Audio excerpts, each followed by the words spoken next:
আসসালামু আলাইকুম everyone, welcome back to my channel. আশা করি আপনারা অনেক বেশি ভালো আছেন। আমিও আল্লাহর অশেষ রহমতে অনেক ভালো আছি।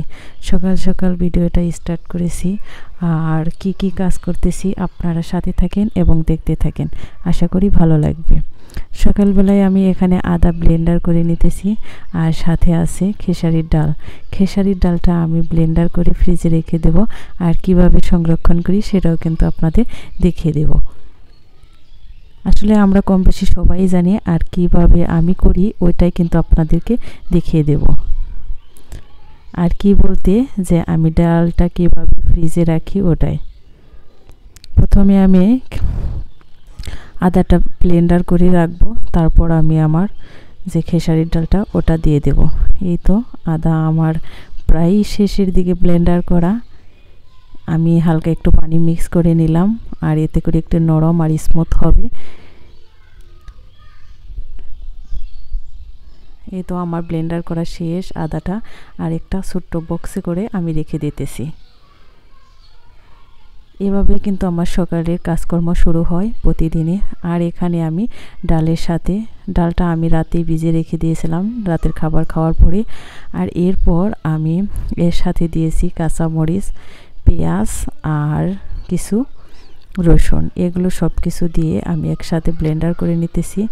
আর ব্লেন্ডারটা কিন্তু একদম বেশি নরম করে করলে দেখা যায় এই যে ডালের বড়াটা বানানোর সময় একদমই নরম হয়ে যায়, আর তেমন একটা শুকনো ভাব আসে না, বলতে যেমন মুসমুসে একটা ভাব আসে।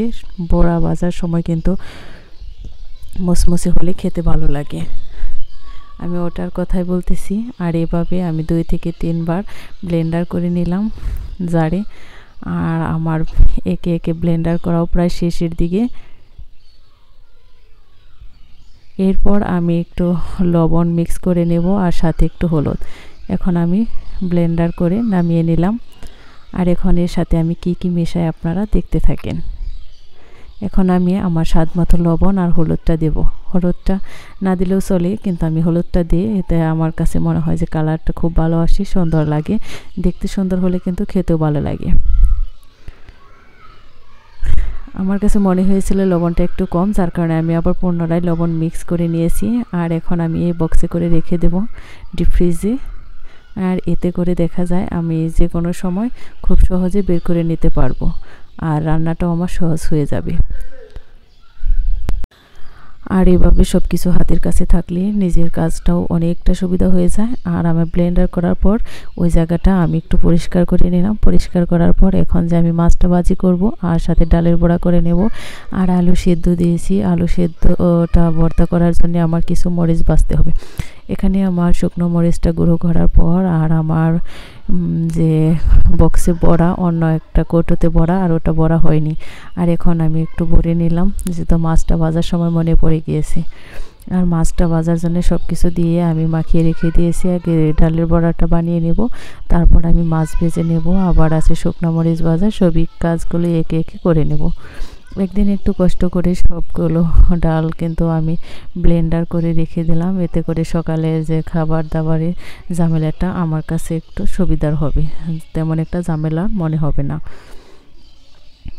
যেহেতু ছোটো বাচ্চা আছে আর মেয়ে আছে, ওকেও পড়তে বসাতে হয় সকালবেলা, কিন্তু অন্যরকম একটা ঝামেলায় থাকে।